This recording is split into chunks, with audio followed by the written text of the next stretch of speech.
King Jehoshaphat was a great king. More importantly, he was a good king. And in the eyes of the Bible writer of 2nd Chronicles, he was a godly king. He was one of those kings who was anxious to serve God and to do everything that is right. And so we discover that he did some things that his predecessors had not done before him. He established a school system so that people could learn the scriptures. He established a judicial system so that there would be justice in the land. He did everything, and it says that God was pleased with Jehoshaphat. Now we would think when we read a story like that everything would go well, that everyone would recognize the value of having such a king, such a leader. But that's not all. Jehoshaphat had so much trust in the word of God and in those who were messengers of that word, that we encounter a story about Jehoshaphat that we never meet anywhere else in the Bible or in any other form of history. He was surrounded by enemies at one point, about halfway through his reign. 3 nations had come up against him, and he realized that there was no way that he could win a battle against these 3. But here is where we see Jehoshaphat and his special relationship with God.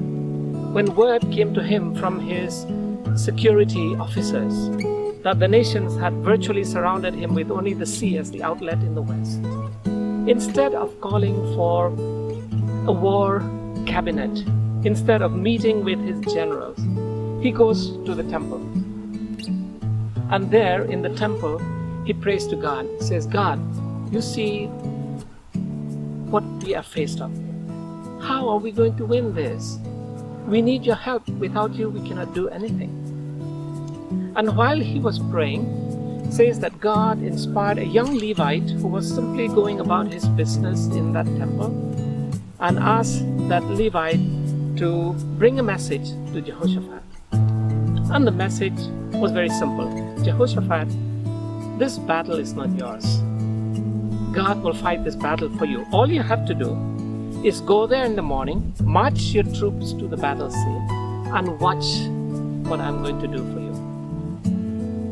Now Jehoshaphat takes the words of God so literally that he assembles his army and all his people in Jerusalem, and he tells them, if you believe God, if you trust God and his prophets, you will succeed, you will be established.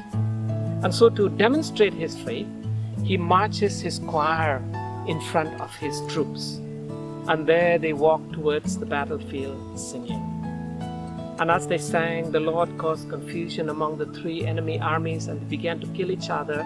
When Jehoshaphat and his soldiers reached this battle scene, everyone had died. Now you would think after such a great victory, Israel, or Judah in this case, would surely recognize the value of this great king. But just before he died, we read the commentary of the writer.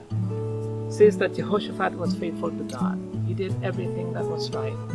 But the people did not really follow him. We live in a world where we think if you have the right leader, everything will be well. That if the leader is truly godly, the nation would be godly. Jehoshaphat's story demonstrates the opposite truth. Even if you have the most godly king, people may not necessarily be interested. They may not follow God. But you see, Jehoshaphat is not measured by success, but by his faithfulness to God. And I think that's how God looks at us.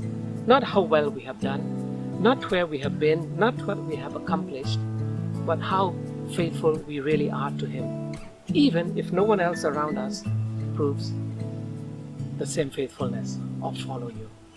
And I think that's the hardest kind of leadership, the hardest kind of faith, to be faithful to God when no one else takes your example. God bless.